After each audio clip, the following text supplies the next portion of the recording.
be asked and question can be answered. Whenever we talk, either we talk in statement, or we show our emotions, or we ask questions. This is the only way we make the sentences, we formulate the sentences. So you cannot be away from asking questions and answering questions. But sometimes what happens, we are scared about asking questions.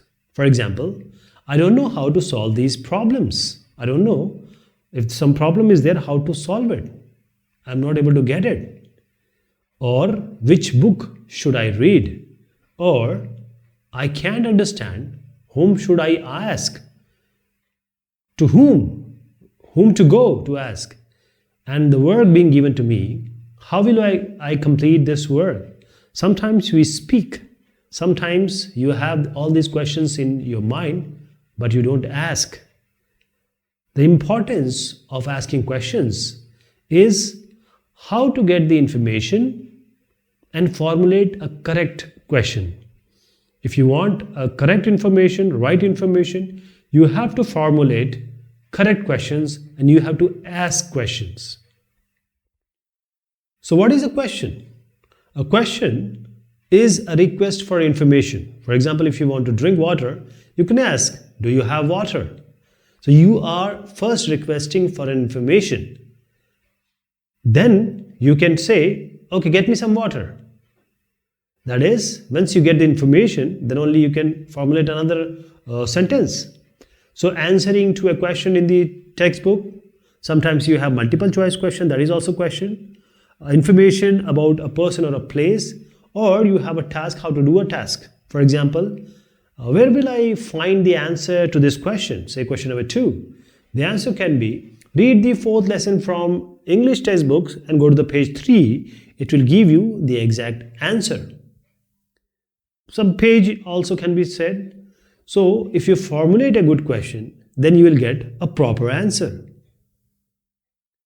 So asking question is important in your life, but it helps, remember, good questions, it helps us to gain new knowledge. If you see kids, they always ask questions because they don't know, they have not lived that much of years. So they always are in need of knowledge. They want to get information. So the way you put the information in front of them, that is how that will decide their life. And you have to make sure that what we know is correct.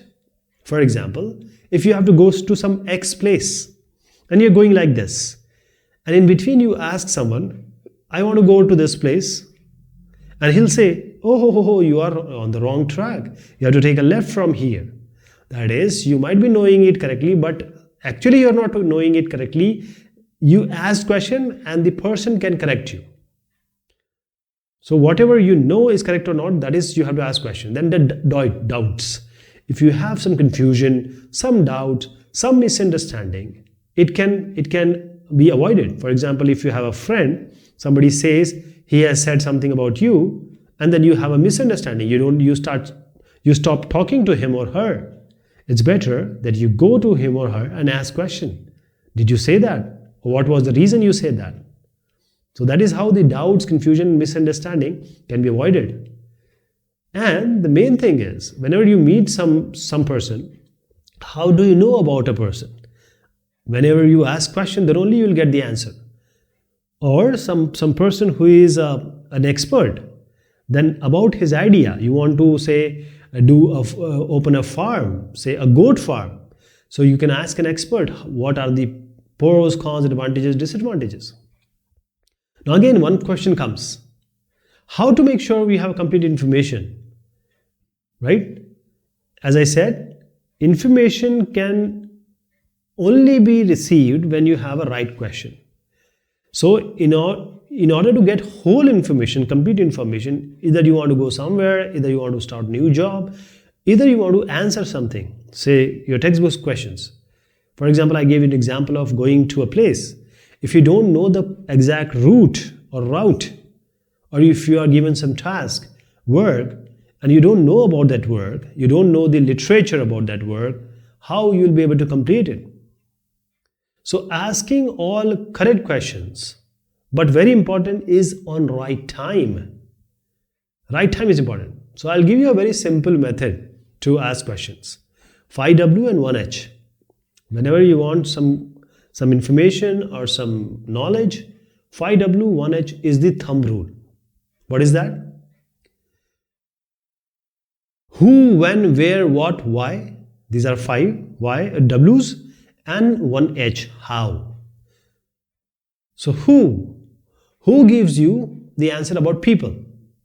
Who is used to ask about people. That is, who is the, say some new student has come.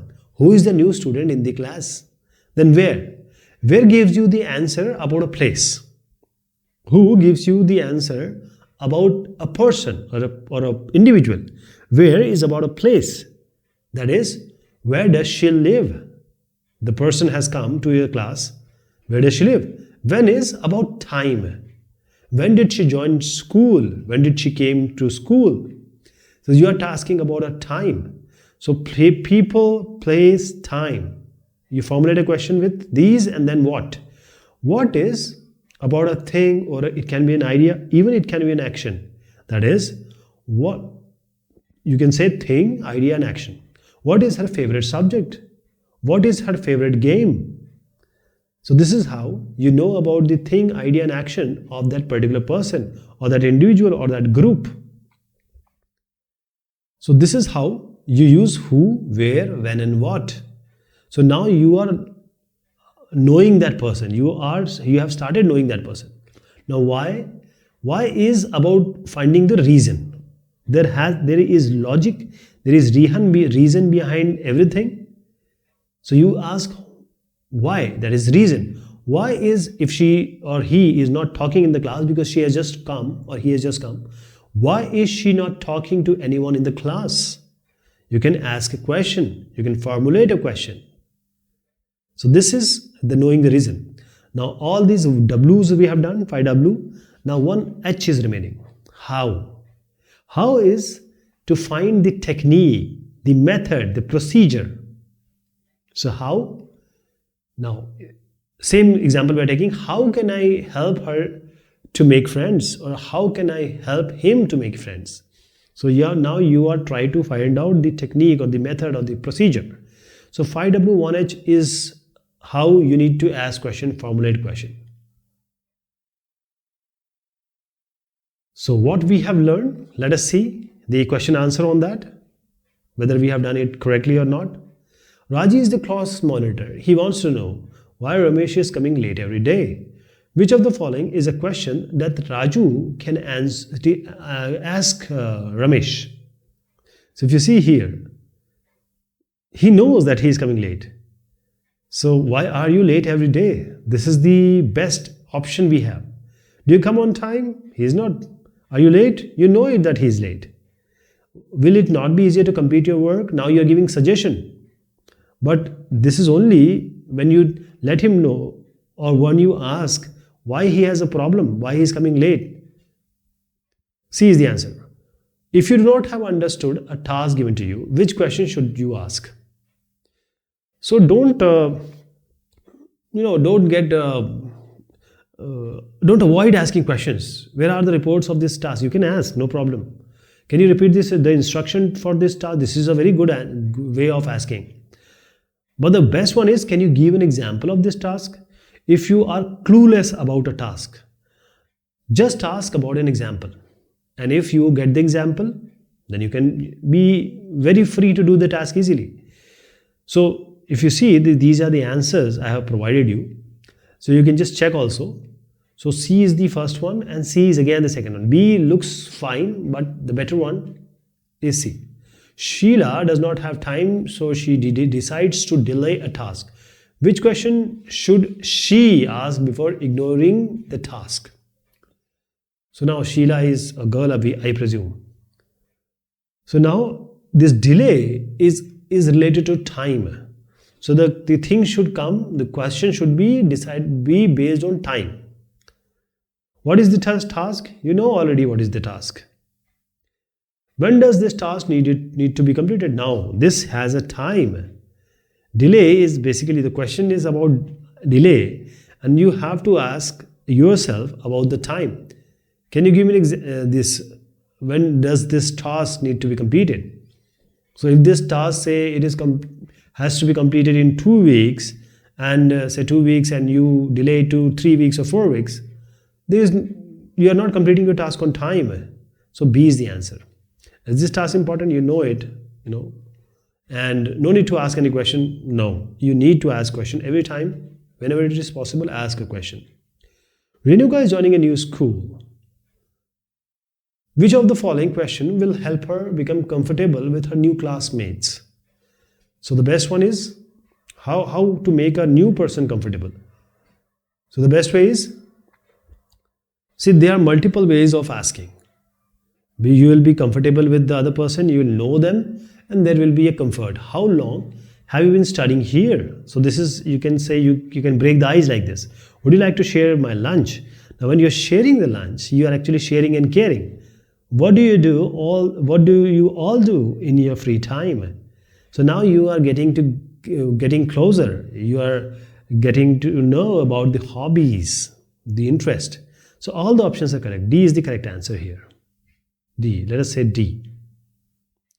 So these are the correct options. You can just verify, check, and sometimes when you come back, you can also have a look here rather than knowing the discussion, going to the discussion. Now these are short answer questions. Rearrange the words to form question. She likes, sings, does too. So does or does she like to sing? This is a good way of forming a question. Waiting, what are you for? What are you waiting for? This is also a good question. This is the way you should formulate a question. Play like football, do you too? Do you like to play football? So this is the best way to ask. Fighting, they are why? Why are they fighting? Why are they fighting? Please remember, don't fight, okay? Fighting is not good. So this is the correct answer, the way you should formulate a question. Okay, this is about this asking questions. Thank you so much. Take care of yourself.